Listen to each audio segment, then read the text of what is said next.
8 de abril de 2025, terça-feira da quinta semana do tempo da Quaresma.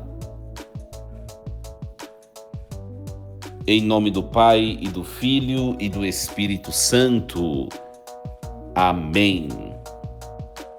Meus queridos filhos e filhas, que alegria nos encontrarmos, terça-feira. Muito bom dia. A paz de Jesus esteja com você, com sua família. A paz de Jesus o acompanhe nos seus trabalhos, estudos. Não esqueçam de compartilhar este material, de curtir, de comentar. Queridos, sintam-se todos bem acolhidos e nesta manhã desta terça-feira, dia 8 de abril, nós vamos refletir a leitura do livro dos Números, o capítulo 21, versículos do 4 ao 9. Naqueles dias, os filhos de Israel partiram do monte Or pelo caminho que leva ao Mar Vermelho, para contornarem o país de Edom. Durante a viagem, o povo começou a impacientar-se e se pôs a falar contra Deus e contra Moisés, dizendo: por que nos fizeste sair do Egito para morrermos no deserto? Não há pão, falta água e já estamos com nojo desse alimento miserável. Então o Senhor mandou contra o povo serpentes venenosas que os mordiam e morreu muita gente em Israel. O povo foi ter com Moisés e disse: pecamos falando contra o Senhor e contra ti. Roga ao Senhor que afaste de nós as serpentes. Moisés intercedeu pelo povo e o Senhor respondeu: faze uma serpente abrasadora e coloca-a como sinal sobre uma haste. Aquele que for mordido e olhar para ela viverá. Moisés fez, pois, uma serpente de bronze, colocou-a como sinal sobre uma haste. Quando alguém era mordido por uma serpente e olhava para a serpente de bronze, ficava curado. Palavra do Senhor. Graças a Deus. Meus queridos, nós escutamos hoje na liturgia esse texto tão conhecido, Números capítulo 21, versículos 4 em diante, a experiência de impaciência do povo de Israel acabou por gerar uma situação de dor, de sofrimento, de desordem, de calamidade, né? Nós vemos, olha só, a gente tem que perceber aqui, meus queridos, o quão nociva pode ser a nossa impaciência, podem ser as nossas palavras, podem ser os nossos sentimentos. Nós temos que cuidar dos sentimentos, do que nós falamos, pensamos, né, do que nós intentamos. A impaciência desse povo fez com que Deus se irasse contra o povo e enviasse serpentes venenosas. E muita gente morreu. A impaciência gera morte. A impaciência gera conflito, gera desordem. A impaciência me tira, né, da perfeição rotinal dos meus dias, né? O perigo da impaciência e da murmuração nós vemos no texto que hoje a liturgia nos coloca. Olha só, mas não é só a impaciência. A frase do povo reclamando com Moisés vai sugerir também outras situações. Olha só, Moisés, por que vós e Deus nos fizesse sair do Egito para morrermos aqui no deserto? Não há pão, falta água, já estamos com nojo desse alimento miserável. A murmuração e a incredulidade, a falta de fé, né? A falta de fé. Por quê? Porque Deus tinha prometido que levaria esse povo para a terra prometida. E o que Deus promete, Ele cumpre. Parece que diante das dificuldades da vida, meus queridos, isso também nós passamos por essas experiências. Parece que diante da dificuldade da vida, nós esquecemos das promessas que Deus fez e continua a fazer para nós. Parece que diante das dificuldades da vida, os planos, os projetos de Deus vão todos eles sucumbirem, todos eles caírem por terra. Ora, mas Deus, Ele é cheio de poder. Nenhuma dificuldade, nenhum empecilho, nenhuma cruz, nenhum sofrimento é capaz de obstruir o projeto de Deus a desabrochar, a se cumprir, nada detém a Deus. Nada. Esse povo precisava ter um pouco mais de fé.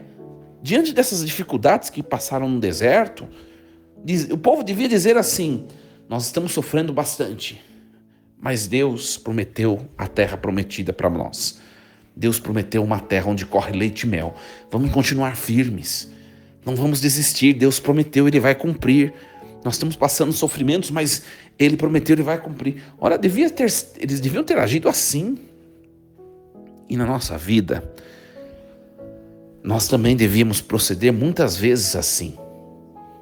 Porque quando está tudo bem, minha gente, nós temos agradecimentos, gratidão, louvores nos lábios.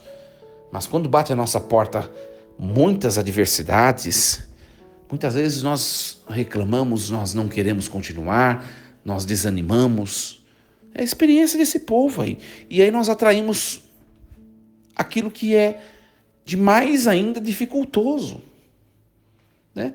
O que nós precisamos aprender desse texto de hoje, dessa terça-feira, é que o nosso falar, o nosso pensar e os nossos sentimentos podem atrair para nós tanto bênçãos como também maldições e mais sofrimentos ainda, né?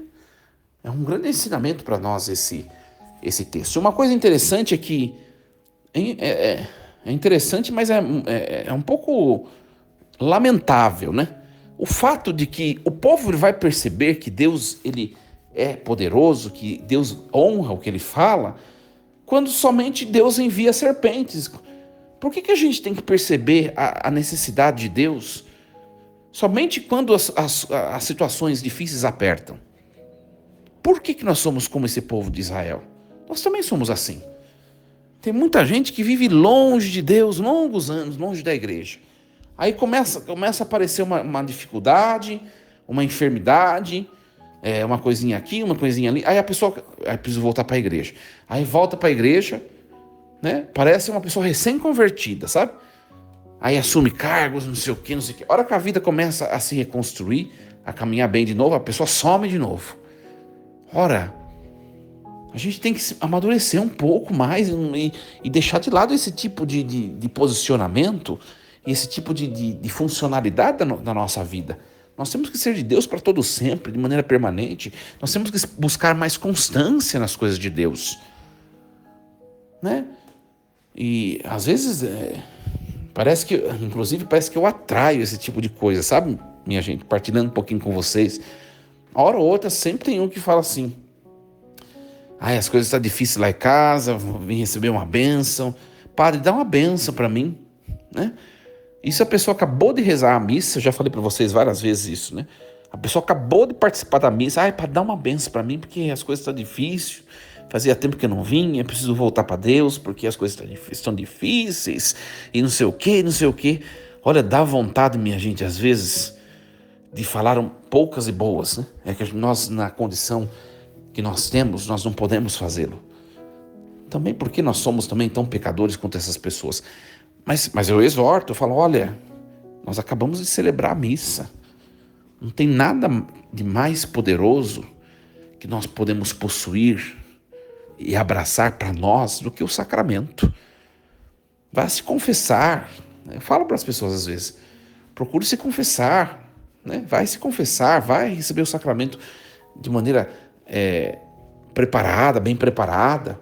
Ou às vezes vem pessoas: padre, em casa a gente tá tendo algumas visões, algumas coisas, tem acontecido algumas coisas, tá acontecendo algumas coisas ruins, uma coisa atrás da outra, eu preciso de uma bênção na minha casa, que não sei o que eu faço, eu tô achando que tem alguma coisa de ruim lá, o senhor não quer dar uma bênção, não sei o que. Ora, eu falo para as pessoas, ora, vai se confessar, faz um bom exame de consciência, joga fora o que tem de mal dentro de você, faz essa experiência primeiro, para ver se a sua vida não desponta, não melhora.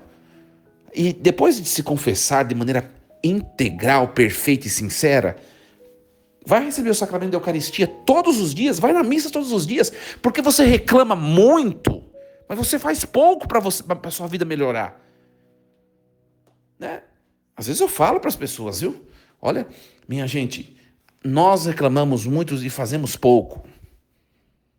Reclamamos dos nossos familiares, reclamamos dos nossos trabalhos, reclamamos das pessoas, reclamamos daquilo que nós temos, porque parece que sempre falta alguma coisa, e reclamamos, e reclamamos, e reclamamos, e reclamamos. E quanto nós estamos rezando? E quanto nós estamos rezando? Ora, a igreja tem missa todos os dias. Nós estamos sendo pessoa eucarística? Já que a vida está tão ruim assim, você tem feito penitência? Eu vou à missa todos os dias e vou comungar nessas intenções, nessa intenção. E eu vou lá, eu tô lá todos os dias. Será que a gente é assim, austero nas coisas de Deus, firmes nas coisas de Deus? Ou só reclama da vida e não faz nada para melhorar? Vai fazer jejum. Está passando alguma situação na sua vida conjugal, na sua vida familiar, uma situação pontual? Vai lá, faz um jejum e oferece para aquela situação.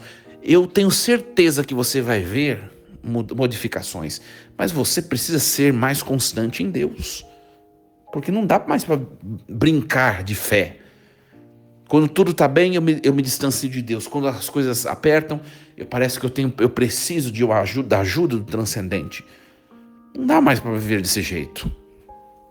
Que a palavra de hoje nos ajude, queridos, nos ajude a sermos mais fiéis a Deus e mais constantes em Deus. Força e coragem.